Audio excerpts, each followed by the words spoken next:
Hello, hi guys! Magandang hapon sa inyo lahat. This is Shin Rodriguez from my Sagari channel.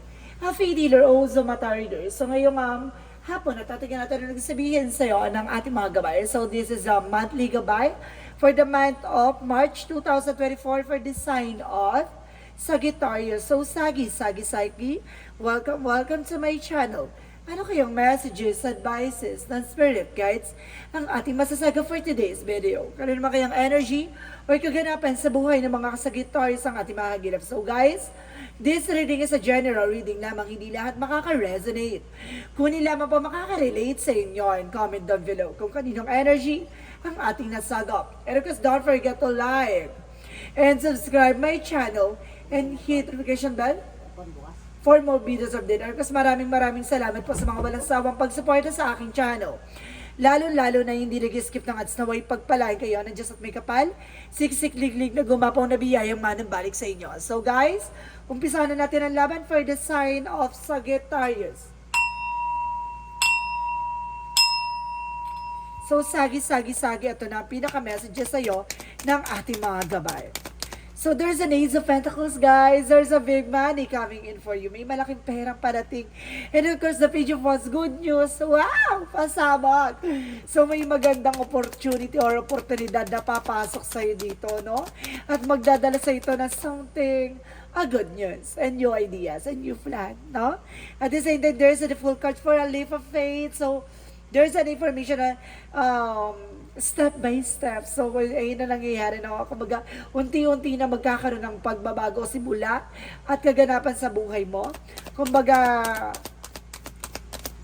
nasa tamang hakbangin ka na. And because let's see. So, there's a Three of Cups. So, there's a celebration. Magkakaroon ka din daw ng celebration dito at the end of the times. And of course, sinasabi dito, guys, there is a Eight of Swords. There's an information for possible negativity around you, no? Napapalibutan ka ng mga negative. Napapalibutan ka ng toxicity. So, be aware, no? And the word card is a representative travels, communications, information na magdadala sa iyo ng success. So, maaaring makakalis ka na. No, may travel ka nakikita dito, pero tendency, there's an Eight of Swords na napapalibutan ka ng, kumbaga, toxic. Let's see what is the Ace of Pentacles. So there's an Empress card, a reverse. So maaaring magkakaroon ka ng bagong negosyo, bagong trabaho, or maaaring madagdagan ng iyong negosyo, or kumbaga there's a possible na maaaring magdala na sa iyo ng financial windfall, or there's a resource of income na madadagdagan. So let's see what is the Page of Wands. Page of Wands represents the Ace of Wands. So there's a new beginning coming in for you na kumbaga kailangan mong maging mahinahon, no? Sa pag-abot ng mga pangarap mo, huwag kang mag-alala. Unti-unti mo yan matutuklasan. At the same time, there's a Ten of Pentacles. The Five of Pentacles, sorry. There's a Five of Pentacles for as financial crisis. So, suddenly guys, kumbaga unti-unti talaga yan, mararanasan mo talaga yung kagipitan at kumbaga katumalan, no? So, ganun talaga. Kailangan mo magtiwala. The full card. And because there's a Wheel of Fortune, don't you worry, there's a turning to your favor. No, there's a bless. So, maaaring papasok na ang swerte dito with the Three of Cups. So, there's an information na magdadala sa ito ng new beginning and because of celebrations and success. You are being blessed. And because there's a Chariot for taking action. So, kailangan mong umalis sa sitwasyon mo. Kailangan mo umalis dyan sa paligid mo kasi napapalibutan ka ng negatibo. What is the word card? So there's the Lovers. So there's an information dito guys na maaring sinasabi dito with the Lovers na may love life, no? Kumbaga it's either nasa ibang bansa ang love life mo or either kumbaga there's a distance sa inyong dalawa ng asawa mo, or either guys baka may makilala ka na bago, no? So let's see what is the Ace of Pentacles and the Empress card. There's a Queen of Swords. So, there's a bigger picture. So, there's an information na unti-unti ka na naliliwanagan. Unti-unti ka nang nagkakaroon ng inner clarity. At the same time, there is a Page of Wands because the Knight of Wands represent the new beginning. And there is a Four of Pentacles na re-evaluate or analyze. No, kailangan mo may budgeting, mag-ingat sa finances kasi baka mag-cost na ng financial crisis. So let's see what is the full card and because the Five of Pentacles, so there's a Three of Pentacles, collaborations, no? There's an information dito na kailangan marunong ka usap, makipagtalakayan or something. Kumbaga pag-ingatan mo lang yung pakikipag-ugnayan mo kung kanin-kanino, baka mag-jengway ka or either mabudol ka, no? So let's see what is the Three of Pentacles, Three of Cups, and of course the Wheel of Fortune. So there's a Six of Cups. So there's a past person coming back. So bumalik na nga, no? Umikot yung kapalaran, maaaring bumalik na sa taong gumawa yun lahat ng mga ginawa sa iyo hindi maganda, or either may taong babalik from the past. So let's see what is the Eight of Swords and the Chariot card represent the Knight of Wands. Slow and steady, no? Kumbaga, panatiling kalmado, no? At sinasabi sa dito, maging mahinahon ka sa bawat kilos at galaw mo. Kasi, kumbaga, napapalibutan ka dito ng mga negatibo, toxic, no? Kumbaga, marami ding naiinggit sa'yo. So, there's the worker and the lovers, represent the tower moment. So, there's a sudden changes. No, major changes pagdating sa love life mo, na magbabago ng mundo mo. So, let's see what is the outcome. So, there's a high priestess. So, there's a hidden agenda or hidden enemy. So, may mga bagay dito na, kumbaga, hindi ka pa nalalaman or hindi mo pa natutuklasan. No? Maaring ilahad sa ito by your intuition with the Page of Cups. Kumbaga, lakasan mo ang pakiramdam mo at lakasan mo ang loob mo. There's a Knight of Wands for resilience. Hindi mo kailangan maging bulgaran, no? Maging tahimik ka lang. Alamin mo, siyasatin mo yung mga bagay-bagay na nagbigay ng failure sa'yo. And of course, get more information din, no? Para makabangon ka na sa mga nangyari sa'yo from the past. So, let's see what is additional messages for your career. So, there's an information with the Justice card. So, may hustisya dito, no? Justice will be served. May mga bagay ditong ginawa sa'yo maaaring babalik sa taong gumawa.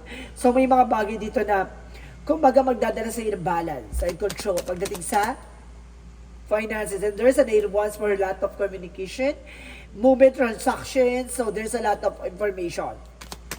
Additional messages for love life. So, there is the Hangman, no? Some of you nagkakaroon ng something, ghosting, lying, cheating, at the same time, there's a Hangman for cancellation, no? Kasi, kumbaga, nagbigay ng blockages sa'yo. May nagbigay ng blockages pagdating sa love life. See? The Hierophant. But there's a lesson learned. And there's a separation, no? Ginawang ka dito ng, para maghiwalay kayo ng person mo. So, let's see additional messages for health. So, there's a Death card, no? And of course, there's a Seven of Swords. So, nagkaroon ng cheating, lying dito. At maaaring matatapos na. No? Matatapos na yung kaugnayan dito kung bakit nagkagulo sa pagdating sa love life and health mo. So, let's see what is the magical fairy messages. And there is the holiday. So this coming holiday, the answers you're looking for can be found during a vacation. So retreat or hold a holiday gateway. So ibig sabihin dito, ito ngayong holiday season na ito yung daan, no, para matuklasan mo at malaman mo yung mga bagay-bagay na dapat mong malaman. And express your individuality. Allow your true self to shine because you're awesome. Hayaan mong ikaw yung makatuklas or makakita ng mga bagay-bagay na magbibigay sa ng kaliwanagan. So, let's see what is the Yin and Yang Oracle card. For Yin and Yang Oracle card, represents the alchemy. There's an assessor, guys. So, maaaring ginagabayan ka ng iyong mga mahal sa buhay na yumao. And there's a decade by belief. So, maniwala ka, kumbaga mag-ingat ka na sa mga paniniwalaan mo. May impostor, may plastic sa paligid mo.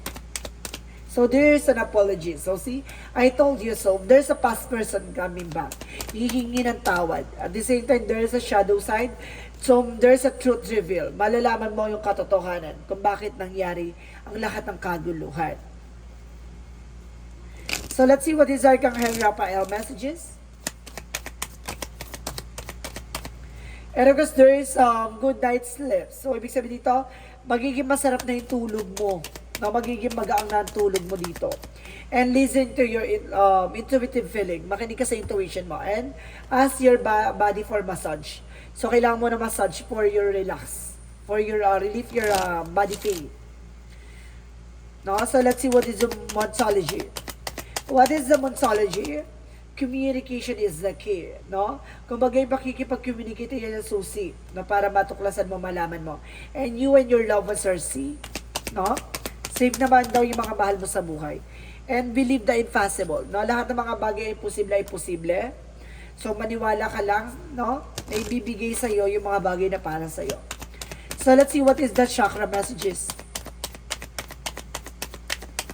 For the chakra, there's a confusion. Maaring naguguluhan ka ngayon, or may mga bagay na nanggugulo. And there's a recovery. Don't you worry, kasi at the end of the time, makaka-recover ka. No? Sa lahat ng mga nararanasan mo. Additional messages for Angel Spirit. So there's a strength card, confidence. So there's an information na kailangan mo ng confidence sa sarili mo, no? At the same time, there's a counseling, no? You need an advices. And of course, that inner voice, makinig ka. And there's a spiritual teacher, guys, so kailangan mo talaga ng albularyo, no? Na makakatulong sa'yo para basagin yung ginawang blockages sa'yo. So let's see what is the Romance Angels. Pagdating sa love life, there's a chemistry, no? Mayroong chemistry kayo na person mo eh. There's a magnetic attractions, the two of you. And there is a forgiving and learning, no?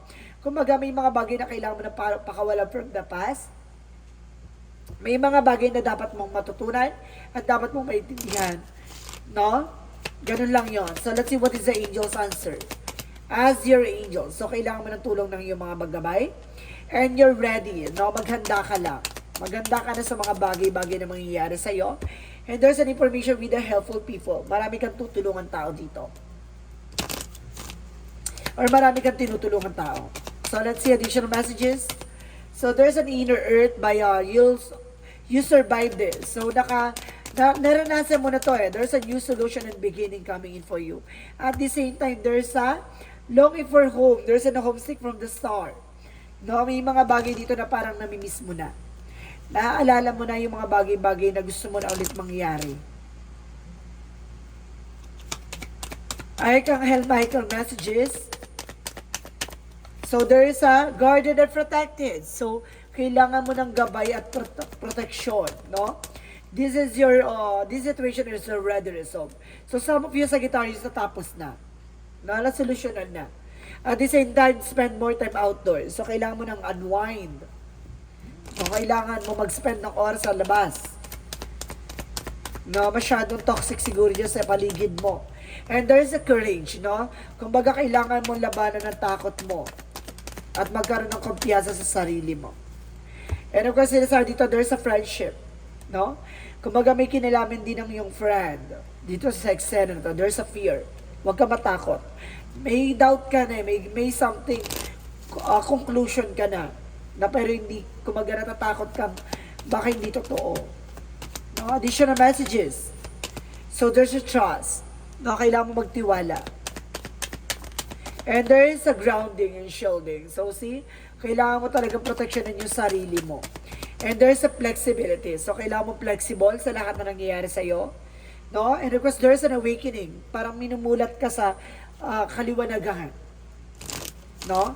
Parang pinapaalam sa'yo yung mga bagay na kailangan mo matutunan at malaman. For the energy for you is a Korkonipia. So kailangan mo ng fruits and vegetable. And there is a victory. So maaaring magtatagumpay ka. And there is the guard and the gate. So maaaring marami kang malalaman at matutuklasan. And of course, there's a financial constraint. Kumbaga nakakaranas ka ng financial crisis. No? At maaaring kumbaga nagigipit ka as of now. So let's see what is the Jesus loving quotes. And Jesus loving quote said, heal the sick that they're in.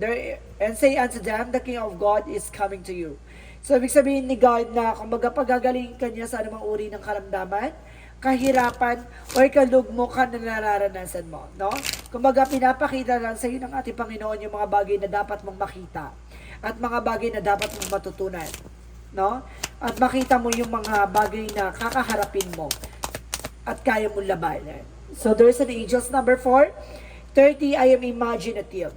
You are an original, innovative thinker and excellence. Communicator, you have a great talent for using creativity to convey your ideas, and your optimistic attitude has self-lifted effect to others. So, ibig sabihin, mataas ang intuition mo, no? Kaya mong kumbaga makahatak ng tao, no? Yung mga bagay na gusto mong gawin, nagagawa mo, kumbaga matlawak ang kaisipan mo, no? So, let's see. Pero kasi sa dito, there's a beyond. Today, I lift my consciousness above all worldly illusions. I remember the power I have in every situation. I always have a choice in how I respond today. I choose to turn my thoughts towards God by focusing my awareness beyond the illusions of the material world.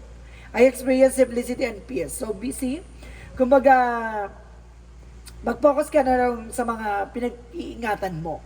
No? At kasi marami ka pang matututunan at matutuklasan. Maging aware ka lang at maging ingat ka sa mga bagay-bagay na nangyayari sa iyo sa kasalukuyan. Ganun lang yun, no? So guys, this is a monthly gabay for the month of March 2024 for the sign of Sagittarius. So, Sagi, maraming salamat for this wonderful reading. So once again, this reading is a general reading lamang, hindi lahat makaka-resonate.